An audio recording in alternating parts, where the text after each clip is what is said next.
BNP chairperson Begum Khaleda Zia জীবন হুমকির মুখে বলে মন্তব্য করেছেন দলের মহাসচিব মির্জা ফখরুল ইসলাম আলমগীর। অভিযোগ করেছেন সুচিকিৎসা থেকে বঞ্চিত করে বেগম জিয়াকে মৃত্যুর দিকে ঠেলে দিচ্ছে সরকার। অবিলম্বে তাদের নেত্রীর নিঃশর্ত মুক্তির দাবিও জানিয়েছেন তিনি। কোটা বিরোধী আন্দোলন ও বিশ্ববিদ্যালয়ের শিক্ষকদের আন্দোলনে বিএনপির ইন্ধনের অভিযোগও নাকচ করে দিয়েছেন মির্জা ফখরুল। ইমরুল আহসানের রিপোর্ট। এখন জন্ম সনদ দিয়ে খোলো বিকাশ স্টুডেন্ট অ্যাকাউন্ট।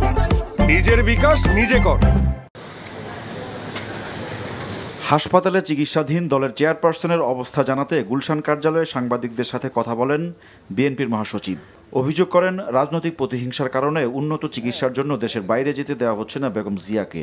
জীবন তো হুমকির মুখেই, তাই আমি মনে করি যেটা আপনার ইন্টেনশনালি করা হচ্ছে তাকে।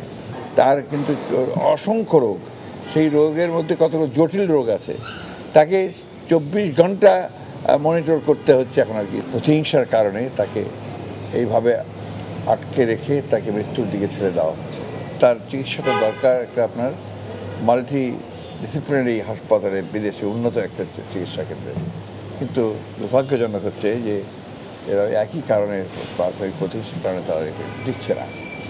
আমরা আবারও বলছি, বারবার করে বলছি, তাকে নিঃশর্ত মুক্তি দিতে হবে এবং তার চিকিৎসার ব্যবস্থাটা আমরাই করব, অন্য কাউকে করার দরকার নেই। সরকারের প্রতি আমরা সে আহ্বান জানাচ্ছি না।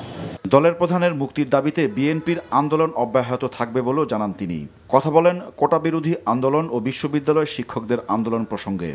আমরা কখনোই এই ধরনের আন্দোলন দেওয়ার প্রশ্ন নেই, কারণ ওরা তো আপনার নিজস্ব তাদের একটা প্রফেশনাল আপনার সব বিশ্ববিদ্যালয়গুলো শিক্ষকরা করছে, ছাত্ররা করছে। আমরা এখানে ইন্ধন দিতে যাবো কেন? ওর প্রশ্নই উঠতে পারে না। তবে যেটা সত্য সেটাকে সত্য বলবো, যেটা যৌক্তিক সেটাকে যৌক্তিক বলবো, এটা আমরা সবসময় বলছি। এটাকে আমরা দুইভাবে দেখি। একভাবে দেখি যে দেশের যে মূল সমস্যাটা, সেটাকে ডাইভার্ট করার জন্য এই ধরনের আন্দোলনকে তৈরি করা হচ্ছে, এটা আমরা একদিক থেকে দেখি। তো ছেলেদের যে দাবি, এই দাবি সবাই কিন্তু আমরা বলেছি আমরা সমর্থন করি। এটা অত্যন্ত যৌক্তিক দাবি, এটাকে আপনার অযৌক্তিক বলার কোনো কারণ নেই। 50 বছর পরেও 56% আপনি কোটা দিয়ে রাখবেন, এটা সম্পূর্ণ অযৌক্তিক। ওইখানে যেটা হচ্ছে মেধার যে বিকাশ, সেটা একদমই হচ্ছে না। দেশ চালাতে ব্যর্থ হয়ে সরকার এখন ধার করে ঋণ পরিশোধের পথে হাঁটছে বলে মন্তব্য করেন বিএনপির মহাসচিব। Imrul Ahsan, NTV news, Dhaka.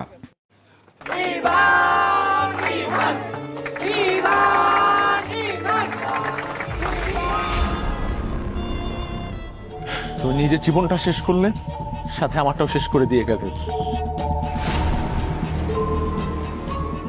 আপনি মেয়েটাকে চেনেন না? না।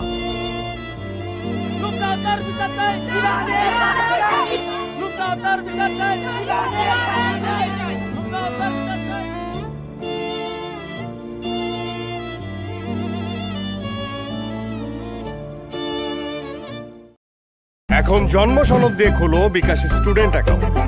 নিজের বিকাশ নিজে কর।